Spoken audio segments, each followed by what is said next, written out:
ଗୁଡାଟା ତାହା କଥାଟା କୁହାଯାଉଛି। ସେଇଥିପାଇଁ କିଏ ଶୋଉଛି କୃପଣା ନିହତ୍ରିପନ୍ତି ବହୁ ଦୁଃଖ ଭାଜ କଣ୍ଡୁ ଜୀବନ ମନସୀର ବିଷୟ ୱାନ୍ ହୁ କ୍ୟାନ୍ ଟଲରେଟ୍, କିଏ ଶୋଇପାରିବ?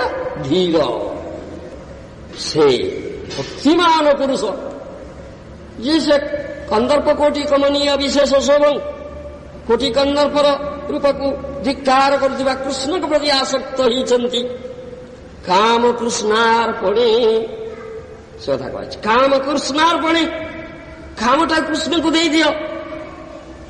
ସେ ହେଉଛନ୍ତି ଅପ୍ରାକୃତ କାମଦେବ, ଅପ୍ରାକୃତ ମଦନ, ମଦନ ମୋହନ ନାମ।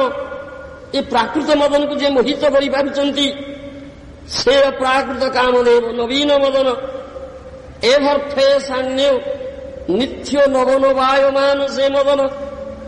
ତାଙ୍କୁ ଦିଅ ଯେମିତି କୁହାଯାଏ ଗୋପ୍ୟା, ଗୋପୀଗଣ, become as lusty as the gopis. ଗୋପୀ ମାନେ କେବଳ ସେ ଅପ୍ରାକୃତ କାମଦେବ କୃଷ୍ଣଙ୍କ ପ୍ରତି ଆକୃଷ୍ଟ ହେଇଥିଲେ, ଆଉ କାହା ପ୍ରତି ଆକୃଷ୍ଟ ନାହିଁ। କାମ ଭାବଟା ତାଙ୍କୁ ଦିଆଯାଇଥିଲା, କାମଦେବଙ୍କୁ ଅପ୍ରାକୃତ କାମଦେବଙ୍କୁ ଦିଆଯାଇଥିଲା। ଆଉ ଆମ ପକ୍ଷରେ କଥାଟା ଦିଆଯାଉଛି, ସେଇମାନେ ସହିପାରିବେ। ଦେ କ୍ୟାନ୍ ଟଲରେଟ୍ ବିଷହେତ ଧୀର, they can tolerate this arts, sexual arts, otherwise intolerable. Nobody can tolerate. Jayanta Krud cannot tolerate. Jagadatma cannot tolerate. She's intolerant. This is what. ସେଟା କଥାଟା ଆମର କୁହାଯାଉଛି। ବିଷହେତ ଧୀର, କିଏ ସହିପାରିବ ବାପା? ସେଇ ସହିବ ଯେ ସେ ଅପରାକୃତ କାମଦେବ କୃଷ୍ଣଙ୍କ ପ୍ରତି ଆକୃଷ୍ଟ ହେଇଛନ୍ତି, କେବଳ ସେଇ ସହିପାରିବେ, ଆଉ କେହି ସହିପାରିବେ ନାହିଁ। ନୋବଡି କ୍ୟାନ୍ ଟଲରେଟ୍। ଇଟା କଥାଟା ଦିଆଯାଉଛି। ସେଥିପାଇଁ ଅସୁର ଗୁଡାକ, ଏଗୁଡାକର ତ ମଧ୍ୟରେ ତମଗୁଣ ରଜଗୁଣର ପ୍ରାବଲ୍ୟ ଅଛି। ଏମାନେ ତ ଭକ୍ତ ନୁହନ୍ତି, ଅଭକ୍ତ। ଭଗବାନଙ୍କ ପ୍ରତି ବିଦ୍ୱେଷ ଭାବ ଅଛି, ଶତ୍ରୁତା ଭାବ ଅଛି। ଆଉ ସେମାନେ କେମିତି ଆକୁ ସହିବେ? ସେମାନଙ୍କର ଟେକିକିରି ବର୍ତ୍ତମାନ ତାଙ୍କ ତ ମୋହିନୀ ମୂର୍ତ୍ତି, ସେଥିପାଇଁ ହେଇକିରି ମୋହିନୀ ସୁନ୍ଦରୀ ଅଛି, ଆକର୍ଷଣୀୟ, ଆଉ ନବଧ୍ରୁବତୀ, ମୋହିନୀ ଅବତାର ହେଇକିରି ଆସିଛନ୍ତି। ସେଥିପାଇଁ ଏମାନଙ୍କୁ ମୋହିତ କରିବେ, ଅସୁରମାନଙ୍କୁ ତାଙ୍କଠୁ ନେଇଯିବେ। ଆଉ ନହେଲେ ତ ଏମାନଙ୍କୁ ମୋହିତ କରିବେ କିପରି? ଏଇ ଅବସ୍ଥାରେ, ଏଇ ଭାବରେ ସେ ଆସିଛନ୍ତି। ତେଣୁ ଏମାନେ ବର୍ତ୍ତମାନ ଅନ୍ଧ, କାମାନ୍ଧା। ଯେଉଁମାନେ ହୃଦୟରେ ଏ ପ୍ରକାର ପ୍ରବଳ ଭାବରେ କାମ ଭାବ ଥାଏ, ସେମାନେ ଗୋଟେ ପ୍ରକାର ଅନ୍ଧ। They are one type of blind man. ଜନ୍ମାନ୍ଧା, ଜନ୍ମରୁ ଅନ୍ଧ। ଯେ ଜନ୍ମରୁ ଅନ୍ଧ ହେଇଯାଇଛି, ସେ ତାର ଦେଖିବାର ଶକ୍ତି ନାହିଁ, ସୂର୍ଯ୍ୟ ଦେଖିପାରୁନାହିଁ, କିଛି ଦେଖିପାରୁନାହିଁ, ଜନ୍ମରୁ ଅନ୍ଧ, ଜନ୍ମାନ୍ଧା। ଏବଂ କାମାନ୍ଧା, ଏ କାମ ଭାବ ଯୋଉମାନେ ମାଧ୍ୟମରେ ପ୍ରବଳ ଭାବରେ ଅଛି, ସେମାନେ ମଧ୍ୟ ଏକ ପ୍ରକାର ଅନ୍ଧ, ସେମାନେ ମଧ୍ୟ ଏକ ପ୍ରକାର ଅନ୍ଧ। ସେଟା କଥା କୁହାଯାଇଛି। ଚାଣକ୍ୟ ପଣ୍ଡିତ କହିଛନ୍ତି ସେ କଥା, ଚାଣକ୍ୟ ନୀତିରେ ଅଛି। Who is blind? ନ ଚ ପଶ୍ୟନ୍ତି ଜନ୍ମାନ୍ଧା କାମାନ୍ଧୋ ନୈବ ପଶ୍ୟତି ମଦନ୍ମତ୍ତା ନ ପଶ୍ୟନ୍ତି ଅର୍ଥି ଦୋଷଂ ନ ପଶ୍ୟତି। ଏ ଚାଣକ୍ୟ ପଣ୍ଡିତ କହୁଛନ୍ତି। ନ ପଶ୍ୟନ୍ତି ଜନ୍ମାନ୍ଧା କାମାନ୍ଧ ନୈବ ପଶ୍ୟତି। ଯେ ଜନ୍ମରୁ ଅନ୍ଧ ସେ କି ଦେଖିପାରେ? ଜନ୍ମାନ୍ଧ। କାମାନ୍ଧା ଯେ କାମ ବ୍ୟାପାର ଅନ୍ଧ, ସେ ବି ଏକ ପ୍ରକାର ଅନ୍ଧ। ସେ କିଛି ଦେଖୁନି। ଯେମିତି କହିଲେ ଅନ୍ଧ ହେଇକିରି କଣ ନ କରୁଛି, କି କ୍ରିୟା ନ କରୁଛି, କି କ୍ରିୟା ନ କରୁଛି, ସବୁ ପ୍ରକାର କ୍ରିୟା ସେ କରୁଛି। ମଦନ୍ମତ୍ତା ନ ପଶ୍ୟନ୍ତି, ଅତ୍ୟନ୍ତ ମଦନୁମତ୍ତ ହେଇଛନ୍ତି। ମଦ ପିଇକିରି ଉନ୍ମତ୍ତ ହୁଅନ୍ତୁ। ଗର୍ବ, ମଦ ଡ୍ରାଇଡଲ୍ସରେ କୁହାଯାଏ, ଗର୍ବ, ପ୍ରଚୁର ଗର୍ବ ଅଛି। ଧରାକୁ ସରା ମଣୁଛନ୍ତି। ଏଇ ପ୍ରକାର ସେମାନେ ଏକ ପ୍ରକାର ଅନ୍ଧ। ମଦନ୍ମତା ନ ପଶ୍ୟନ୍ତି,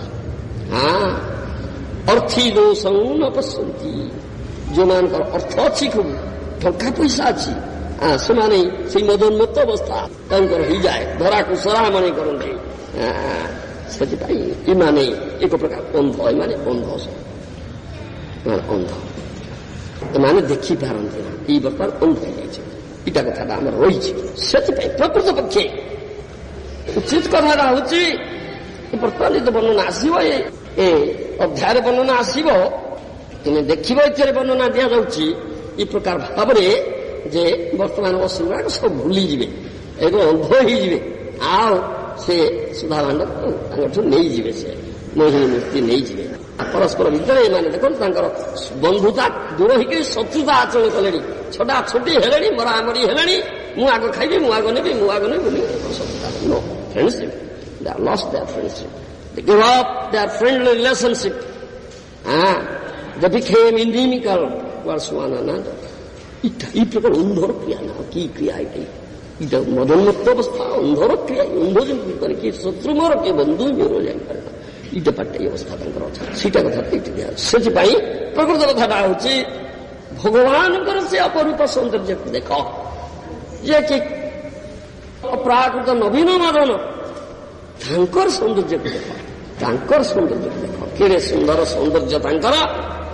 ତାହେଲେ ତୁମର କାମ କୃଷ୍ଣ ଅର୍ପଣେ ଏ ଖାମ ଭାବଟାକୁ ଯେମିତି ଗୋପୀଗଣ ଦେଇଯାଇଥିଲେ କୃଷ୍ଣଙ୍କୁ, ସେଇ ଭାବରେ ସେ ଗୋପୀ ଭାବ ଦେଇକରି ତୁମର ଖାମ ଭାବଟାକୁ ଯଦି କୃଷ୍ଣଙ୍କଠାରୁ ଅର୍ପଣ କରିଦେବ, କୃଷ୍ଣକୁ ଦେଇଦେବ, କେବଳ କୃଷ୍ଣଙ୍କୁ ପାଇବା ପାଇଁ କାମ ତାକୁ ବ୍ୟବହାର କର ତୁମେ, ଯେମିତି ଗୋପୀମାନେ ବ୍ୟବହାର କରିଥିଲେ, ତାହେଲେ ଏଇ ଭୌତିକ ଜଗତରେ ଯିବା ଖାମର ଯୋଉ ତାଡ଼ନା ଅଛି, ଖାମର ତାଡ଼ନା ଯାହା ରହିଛି, ସେ ତାର ଯୋଉ କଣ କହୁଛ ଅର୍ଜେସ୍